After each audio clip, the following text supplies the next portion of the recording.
Welcome traders. तो हमने previous video में कवर कर लिया है करेंसी पेयर्स का पॉइंट, और करेंसी पेयर्स के पॉइंट्स में हमने कवर किए कि प्राइमरी करेंसी क्या होती है, सेकेंडरी करेंसी क्या होती है, एंड करेंसी की वैल्यू हम कैसे निकालते हैं।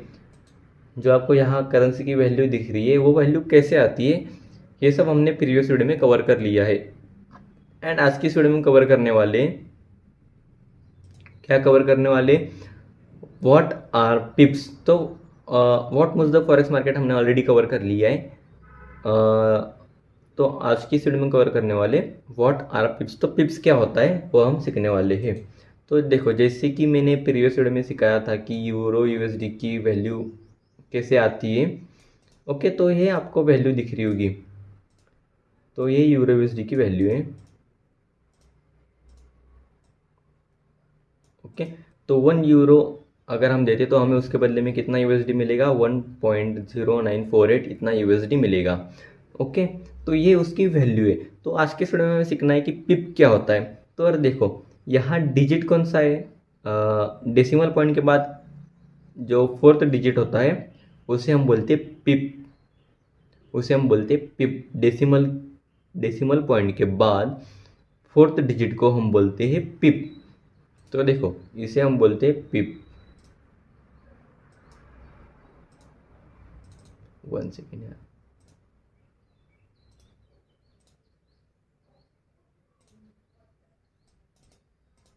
तो इसे हम बोलते हैं पिप।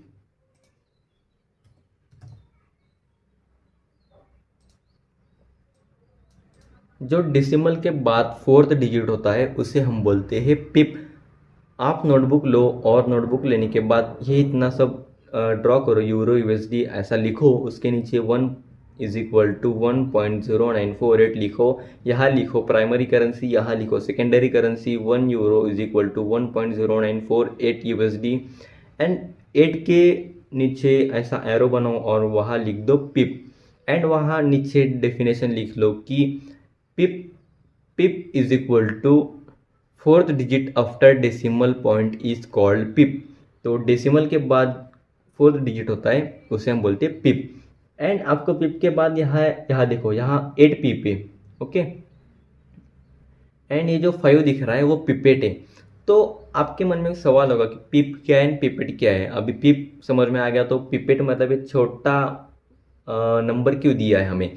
तो देखो, जैसे कि रुपीज़ एंड पैसे होते हैं वैसा ही पिप एंड पिपेट्स होता है। एग्जाम्पल के लिए बता रहा हूँ। अभी देखो, रुपीज़ की वैल्यू बड़ी होती है एंड पैसे की वैल्यू रुपीज़ से छोटी होती है। तो यहाँ रुपीज़ बड़ा है तो इसे हम बोलते पिप, एंड पैसे छोटे हैं तो उसे हम बोलते pipette. For example 1 rupees and 50 पैसे, तो मतलब 1 रुपीज़ एंड 50 पैसे। तो वैसे ही सेम यहाँ क्या होता है, पिप बड़ा होता है एंड जो पिपेट होता है वो पैसे होते हैं। उसे मतलब हमें काउंट नहीं करना है।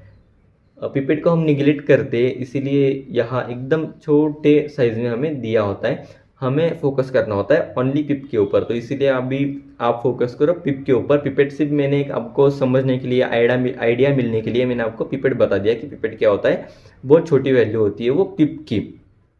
ओके, तो अभी ये पिप हो गया फॉर 8। तो हमें पिप क्यों रन करना है, तो जब भी हम फॉरेक्स ट्रेडिंग करते हैं तो हमें मेजर करना होता है, वो पिप में करना होता है। जैसे कि फॉरेक्स इंडियन स्टॉक मार्केट में हम क्या करते हैं, प्राइस के ऊपर हम देखते हैं, मतलब पॉइंट्स के ऊपर कितना पॉइंट आज निफ्टी अप गया, कितना पॉइंट्स निफ्टी डाउन आ गया, तो पॉइंट्स के ऊपर हम देखते हैं। तो वैसे ही सेम फॉरेक्स ट्रेडिंग में क्या होता है, हम पिप के ऊपर देखते हैं कि आज यूरो यूएसडी कितना पिप अप गया, कितना पिप डाउन आ गया, कितना पिप का टारगेट था, कितना पिप का स्टॉप लॉस था। ये सब हम पिप में कैलकुलेट करते हैं। तो इसीलिए पिप सीखना हमारे लिए बहुत ज़रूरी है।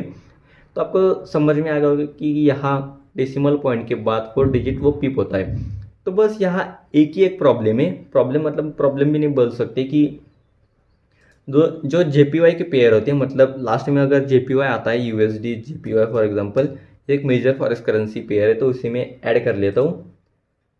तो लास्ट में इसके जेपीवाई, तो जेपीवाई जहाँ आता है तो उसकी आप वैल्यू देख सकते हो। देखो, अभी मैंने यूएसडी जेपीवाई का यहाँ चार्ट ओपन कर लिया और इसकी प्राइस आप देख सकते हो। यूएसडी जेपीवाई की प्राइस क्या है यहाँ, 144.87। ओके, ये इसकी प्राइस है जेपीवाई की। अभी देखो मैंने आपको डेफिनेशन में क्या बोला था पहले कि पिप की डेफिनेशन क्या है, डेसिमल पॉइंट के बाद फोर्थ डिजिट आपका पिप होता है। तो यहाँ जेपीवाई के जितने भी पेयर्स है, देखो यूएसडी जेपीवाई हो गया अभी मैं, और यहाँ कैड जेपीवाई, ये भी एक मेजर फॉरेक्स करेंसी पेयर है। तो इस अभी यहाँ देखो इसमें भी जेपीवाई है, तो डेसिमल के बाद यहाँ 2 ही डिजिट होते हैं। कोई भी आप जेपीवाई के पेयर देख लो, वहाँ आपको डेसिमल के बाद 2 ही पॉइंट्स 2 ही डिजिट मिलेगा। ऐसा क्यों होता है? क्योंकि जेपीवाई की करेंसी भी ऐसी है कि वहाँ डेसिमल के बाद 2 ही पॉइंट हमें मिलते हैं। तो मैंने पिप की आपको डेफिनेशन क्या बताई थी, डेसिमल के बाद जो फोर्थ डिजिट होता है उसे हमें पिप बोलना है। लेकिन यूएसडी जेपीवाई जो जेपीवाई के पेयर्स होते हैं उसमें उल्टा होता है, मतलब एक थोड़ा अलग होता है, डिफरेंट होता है। यहाँ आपको डेफिनेशन लिखना है ओनली जेपीवाई पेयर्स के लिए, नोट कर लो, ओनली जेपीवाई पेयर्स के लिए, कि डेसिमल पॉइंट के बाद सेकेंड डिजिट होता है वो होता है हमारा पिप। ओनली जेपीवाई पेयर्स के लिए, मैं बार बार रिपीट कर रहा हूँ, ओनली जेपीवाई पेयर्स के लिए यहाँ हमारा होता है वो सेकेंड डिजिट होता है पिप, डेसिमल पॉइंट के बाद वो होता है पिप। तो यहाँ देखो अभी यूरो यूएसडी में क्या था, डेसिमल पॉइंट के बाद फोर्थ डिजिट पिप था, और वैसे ही सेम यूएसडी जेपीवाई में डेसिमल के बाद सेकेंड डिजिट जहाँ पिप है।